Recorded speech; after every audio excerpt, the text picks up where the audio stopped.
metabolisme karbohidrat, saya Yulia Rahmi. Saya Masalimah Denis Piandari. Saya Siti Fatimah. Dan saya Fatimah. Silahkan disimak video dari kami.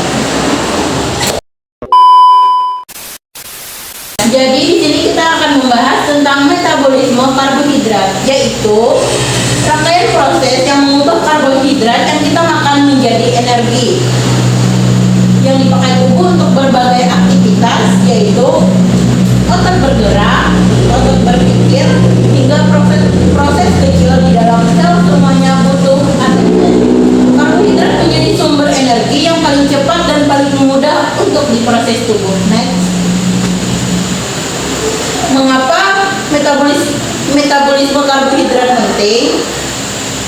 Ini ada 3 alasan karbohidrat itu penting, yaitu sumber energi utama. Tubuh lebih suka memakai glukosa karena pemecahannya cepat. Jadi saat kita makan nasi, roti, atau buah, glukosa langsung dipakai untuk aktivitas harian. Yang kedua, organ tertentu bergantung penuh pada glukosa. Otak, sel darah merah, dan saraf sangat membutuhkan glukosa. Kalau kadar glukosa terlalu turun, kita bisa merasa pusing, gemetar, atau bahkan pingsan.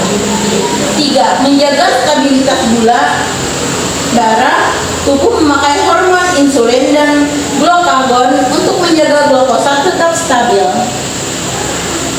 Kalau terlalu tinggi, risiko diabetes. Kalau terlalu rendah, tubuh lemas dan fungsi otak terganggu. Di sini ada tahapan utama metabolisme karbohidrat, yaitu pertama ada glikolisis. Glukosa dipecah menjadi piruvat di sitoplasma dan menghasilkan 2 ATP bersih. Kedua ada siklus Krebs. Piruvat diubah menjadi asetil CoA, lalu masuk ke siklus Krebs di mitokondria untuk menghasilkan NADH dan FADH2. Ketiga ada fosforilasi oksidatif, yaitu NADH dan FADH2 masuk ke rantai elektron untuk menghasilkan 30-32 ATP. Ini tahap paling efisien. Next, glikolisis atau fase investasi dan panen. Fase investasi energi, tubuh mengeluarkan 2 ATP untuk mempersiapkan glukosa. Enzim kunci heksokinase dan PFK1 penentu laju glikolisis. Ada fase panen energi, menghasilkan 4 ATP dan 2 NADH. Hasil bersih 2 ATP siap digunakan NADH untuk tahap berikutnya. Kesimpulannya, kita mengeluarkan modal 2 ATP lalu untuk 4 ATP. Lanjut, glucogenolisis, yaitu mobilisasi cadangan energi. Jadi ketika tubuh membutuhkan energi tambahan, ia memecah cadangan glukosa yang disimpan dalam bentuk glikogen. Di hati, glikogen diubah menjadi glukosa lalu dilepas ke darah untuk menjaga kadar glukosa tetap stabil. Di utot, glikogen diubah menjadi glukosa 6-fosfat yang langsung digunakan untuk menghasilkan energi selama kontraksi otot. Otot tidak bisa melepas glukosa ke darah. Proses tersebut dipicu saat kadar glukosa rendah, saat beraktivitas fisik, atau saat hormon glukagon dan adrenalin meningkat. Next. Jalur pentosa fosfat, yaitu lebih dari energi. Jalur pentosa fosfat adalah jalur khusus yang tidak berfokus pada produksi ATP, melainkan pada produksi molekul penting, yaitu 1-ribosa 5-fosfat yang merupakan bahan pembentukan DNA, RNA, dan koenzen. 2 NADPH yang digunakan dalam sintesis asam lemak dan kolesterol, detoksifikasi, dan melindungi sel dari radikal bebas. Jadi jalur tersebut sangat penting untuk biosintesis dan perlindungan sel. Next, fosforilasi oksidatif, yaitu puncak efisiensi energi. Ini adalah tahap yang menghasilkan energi paling besar. Jadi yang pertama itu ada NADH dan FADH. menyerahkan elektron ke rantai transport elektron. Ini menghasilkan energi yang digunakan untuk memompa proton dan menciptakan gradien.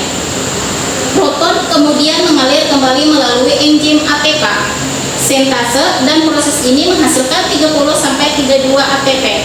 Tahap ini terjadi di mitokondria dan merupakan sumber ATP terbesar dalam metabolisme glukosa. Oke, sekarang kita masuk ke regulasi hormonal. Di sini ada insulin versus glukagon.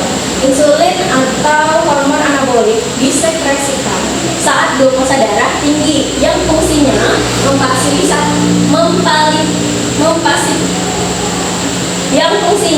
memfasilitasi penyerapan glukosa oleh sel dan merangsang glikogenesis, yaitu penyimpanan glukosa sebagai glikogen. Terus yang kedua ada glukagon atau hormon katabolik yang disekresikan saat glukosa darah rendah, yang fungsinya menginduksi glikogenolysis atau pemecahan glikogen dan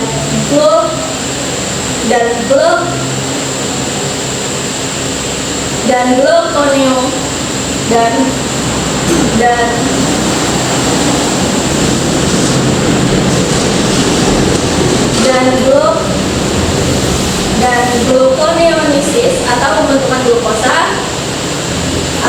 pembentukan glukosa baru dari sumber non karbohidrat yang intinya adalah mobilisasi energi. Next, kita masuk ke konsumsi karbohidrat dan alokasi energi. Alokasi energi oleh tubuh akan berbeda tergantung pada status asupan karbohidrat. Yang pertama ada asupan ideal, yaitu glukosa digunakan untuk oksidasi menjadi ATP, kemudian untuk pengisian cadangan glikogen. Hal ini juga memiliki efek penghematan protein di mana protein tidak pecah untuk energi. Terus yang kedua ada asupan berlebih, yaitu kelebihan glukosa diubah menjadi asetil CoA yang kemudian disintesis menjadi lemak atau lipogenesis. Lemak ini disimpan dalam bentuk trigliserida. Yang ketiga ada asupan kurang, yaitu cadangan glikogen mati dipecah terus diikuti dengan mobilisasi lemak. Lemak dimobilisasi melalui beta oksidasi untuk menghasilkan energi. Next, kita masuk ke kesimpulan dan implikasi klinis. Sebagai penutup, kami merangkum poin-poin penting metabolisme karbohidrat. Yang pertama ada proses terintegrasi, yaitu metabolisme karbohidrat adalah proses yang terintegrasi penuh, yaitu dari glikolisis terus menjadi siklus Krebs terus jadi fosforilasi oksidatif, yang mana untuk menghasilkan energi maksimal yaitu 30-34 ATP.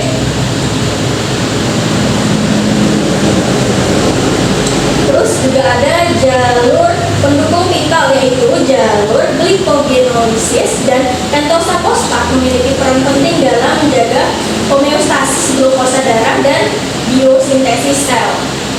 Terus yang ketiga ada regulasi hormonal, yaitu keseimbangan energi dan penyimpanan diatur secara ketat oleh insulin dan glukagon. Terus yang terakhir ada aplikasi gizi. Pemahaman mendalam mengenai disfungsi dalam metabolisme karbohidrat sangat esensial untuk intervensi diet yang tepat, khususnya pada kasus diabetes dan berbagai penyakit metabolik. Sekian presentasi dari kami. Wassalam.